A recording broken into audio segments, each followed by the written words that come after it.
Hi, I've just decided to do an update about what's happening in the Ukraine. We're going to find out what's happening on the ground when we see the Western media, which now excludes the like of Russia Today, which is claimed to be a state propagandist broadcaster, an allegation that could be leveled against CNN, the BBC, ABC, Canadian News, Al Jazeera, take your pick, any state-sponsored media, including media that's privately owned by the likes of the Murdochs and the Maxwells of this world with their capitalist agenda and imperialist ideals upon the wealth and resources of other nations and other peoples. So, as I said at the beginning, it's difficult to know what's happening in the Ukraine because BBC and others, Sky News. Uh, when I was watching it, because I've now stopped, because the level of propaganda is sickening and stomach churning. But before I stopped watching, Western media seems to be tugging on the heartstrings, using false allegations that Russia may use chemical weapons. This is Syria number two. Like weapons of mass destruction could be landing in London in 5 minutes from Russia. I remember in the Iraq War, the Iraq invasion, it was weapons of mass destruction, chemical warfare could land in London in 25 minutes. All this hype and fear and an agenda built around the propaganda and lies of war.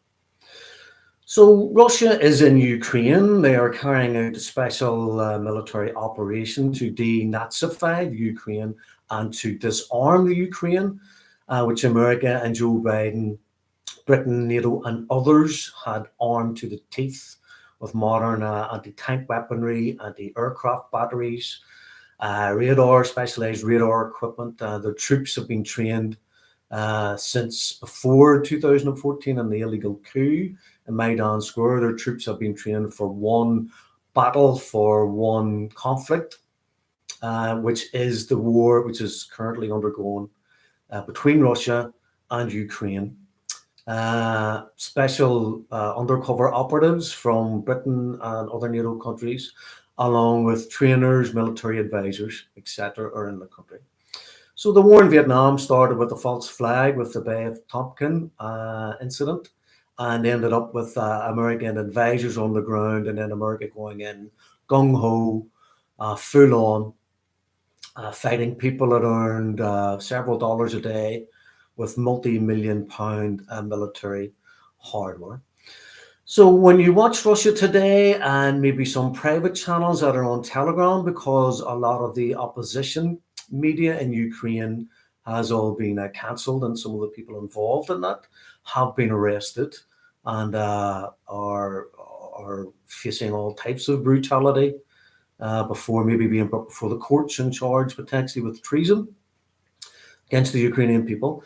But from what I can see, from when the invasion, use whatever language you want, when Russia chose to invade Ukraine under the threat of Ukrainian fascists reoccupying the Donbass and Crimea, Putin, the Russian government, and the Russian military decided to go in and protect those people from a potential massacre, and to keep fascists like the Azov Brigade and the right sector away from the Russian border. 27 million Russians died in the Second World War to prevent Nazis from taking over and occupying Russia.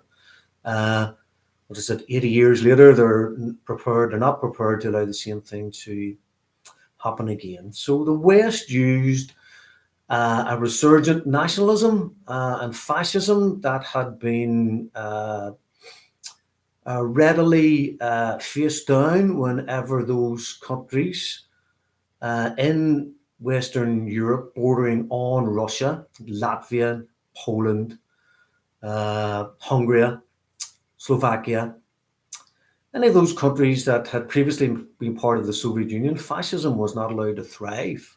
But whenever the Soviet Union collapsed, in 1991, even though the majority of people in all those satellite nations voted to stay with the Soviet Union and with the Russian Federation, their governments chose otherwise. Governments that were being cajoled and corrupted and bribed by the Western imperialist administrations in America, by NATO, by the EU, uh, and basically they were bought and paid for and sold out the wealth of their nations to American, British, EU capitalist corporations who then came in, privatized or nationalized industries, created profit for themselves and poverty for many within the region.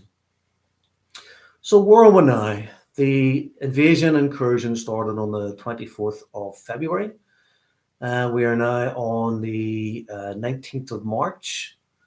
So what, nearly 3 weeks into 3 weeks or more into this military operation, it appears that the majority of eastern Ukraine, which is mainly Russian speaking and does see its future potentially with Russia, it looks like that will be annexed. I can't see any reason for the Russian military to go in to denazify the Azov brigades, parts of the Ukrainian National Army, the right sector, and to disarm the Ukrainian military, just to retreat back into the Crimea and the Donbass. The EU and NATO will just rearm, re-equip, refinance, regroup the fascist nationalist forces that make up parts of the Ukrainian army. And we will be back at square one. We will have a new contact line. We will have new artillery shells being fired every day from Western Ukraine into the separated autonomous regions of Crimea and the Donbass. So it appears logical, if not potentially morally correct, that Eastern Ukraine will de facto come under Russian, Crimean, Lugansk, and Donetsk control. And the Western Ukraine, which has always been historically aligned with Poland and Austria, will stay with the West. So we will have a new Iron Curtain that will go through the Ukraine. The Ukraine will be balkanized into East and West, which more or less fits geopolitical makeup of the residents of both those sections of the country. As I've said, Eastern Ukraine, Mother Russia, and the Russian Federation, and Western Ukraine has always seen itself aligned with Europe and Poland, and now the EU, and they still. So speaking of Zelensky, last I heard he was in a basement in the American embassy in Poland, hiding from the war that he has helped to create along with Biden and NATO and the EU. And Ukraine is involved in a proxy war between America, NATO, and Russia. America's corporations and the American administration needs a divided Europe. It needs Russia to be the bogeyman. It needs to sanction Russia in order to sell goods and more goods and energy to Western Europe. So Russia will move further into the Eurasian Belt and Road Initiative with China. You will see the end of the petrodollar, as China recently bought oil from Saudi Arabia using the yuan. We have MasterCard and we have Visa no longer being operational in the Russian Federation, but they are all using a union card. So they have already bypassed the SWIFT system.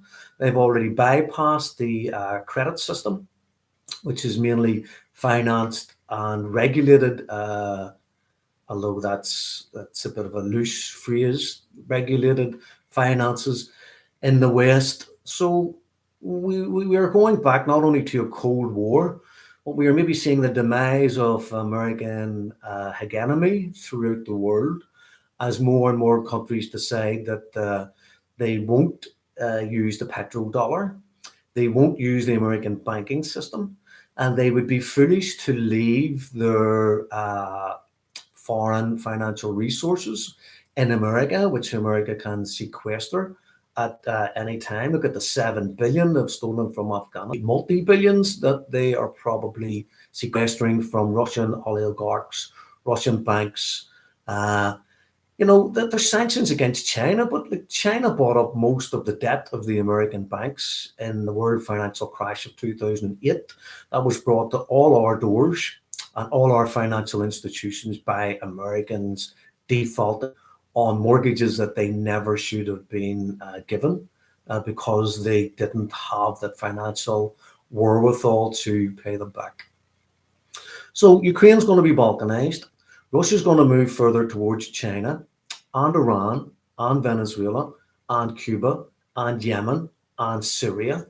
And I think it's only a matter of time before countries like Pakistan, which abstained in voting in favor of Russian sanctions or sanctions against Russia in the UN. It's only a matter of time before some of these huge economies realign through the Belt and Road Initiative.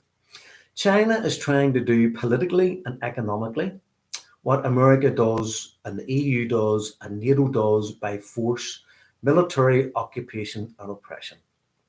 The West uses bombing and killing and sanctions and starvation to draw the wealth out of other sovereign nations, nations that they have no right and no mandate to sanction, to create economic warfare upon, or indeed to militarily have boots on the ground in order to steal oil, gold, minerals, natural gas, wheat, whatever they can make a profit from.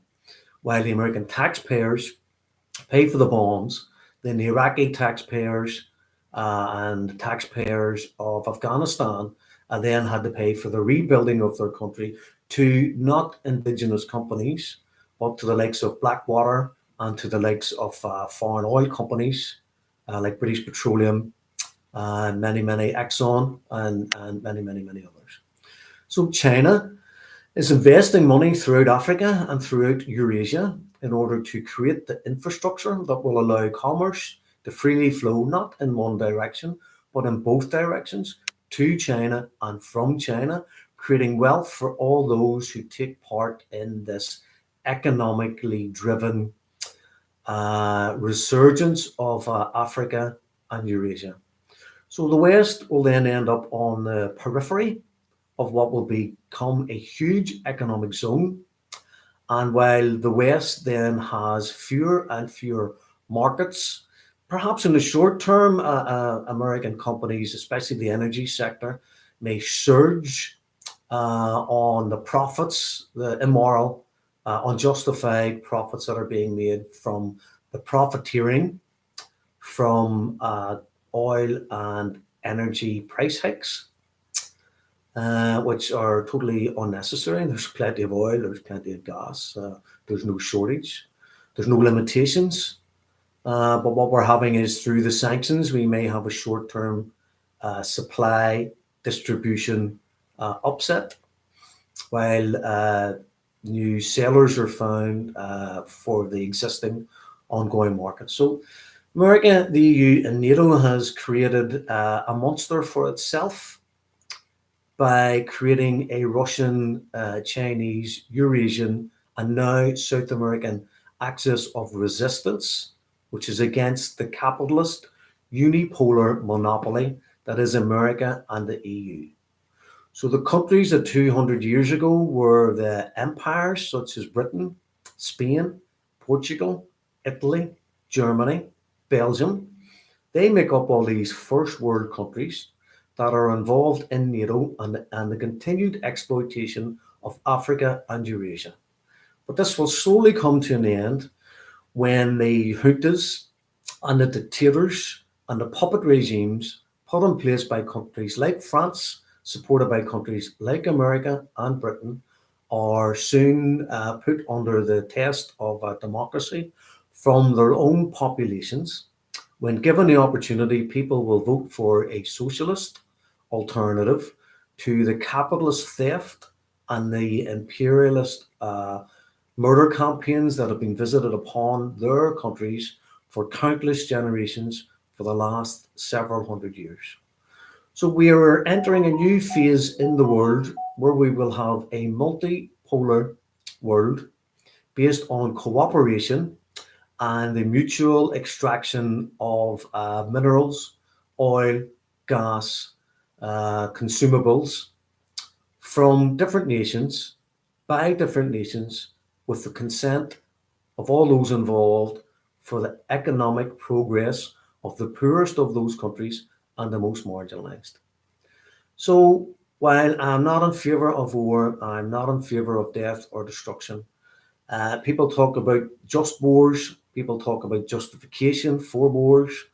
Uh, at the end of the day, when events settle down in Ukraine, what we will have is a Russia which feels safe from attack by NATO because it has shown that it is willing to defend itself and has the nuclear weapons to do so.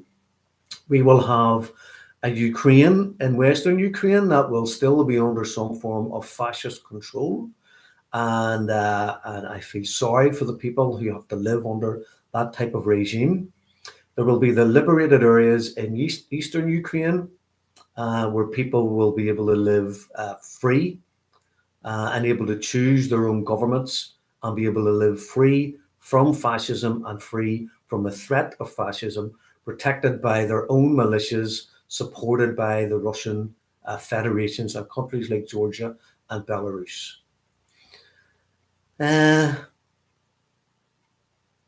So a unipolar world is the next stage of our global development. And on some levels, I can't wait for that.